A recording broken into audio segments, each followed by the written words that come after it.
Good evening. I usually don't post one of these this late, but something that has been really heavily on my heart since the other day on with the elections is the hatred that has been on both sides. I've seen on social media how both, on the conservative side, you've seen people who have said, "You want a reason to delete me? I'm voting for Trump." And then I've seen on the liberal side people say, "If you support Donald Trump, I'm not your friend, so delete me." And this is something that is just inexcusable. A couple things on that. The Bible talks about if you've got hatred in your heart, if it's undealt with, it leads to you murdering people in your heart. It doesn't always lead to physical murder, but if you hate someone, you are murdering them in your heart. That is 1 John 3:15.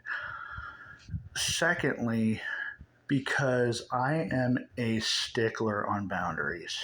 So when I've came across those posts, I've deleted them just because you set the boundary. You're not my friend because of a stance I have. That's your boundary, and I had to, so it was just one of those things I just had to do. Um, and it's inexcusable because I not just from from the biblical standpoint, but we are first and foremost creations by God's creation.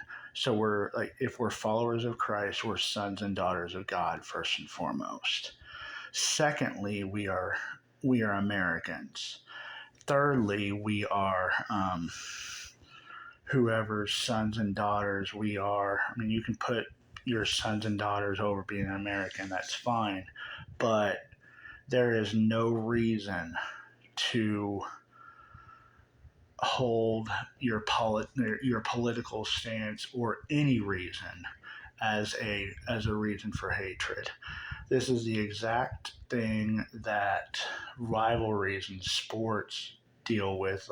People say, "Oh, because when I went to Lake City High School up in Coeur d'Alene, Idaho, because because we're facing Coeur d'Alene. Coeur d'Alene's our rival, so they're not our friend." That's the same hatred that comes with political. It's we can have disagreements and want our side to win, but at the end of the day, we're still human beings. There's no reason we can't treat everybody civil. There's no reason we can't figure out how to work together, even in spite of our differences. And there's no reason to hold on to that attitude. So that's just what the post is on that. It really needed to be said, and I'm hoping and praying that as Americans we can get past all that and learn to work together, figure out what it is, figure out issues together. God bless. You guys have a great night and talk to you later. Bye.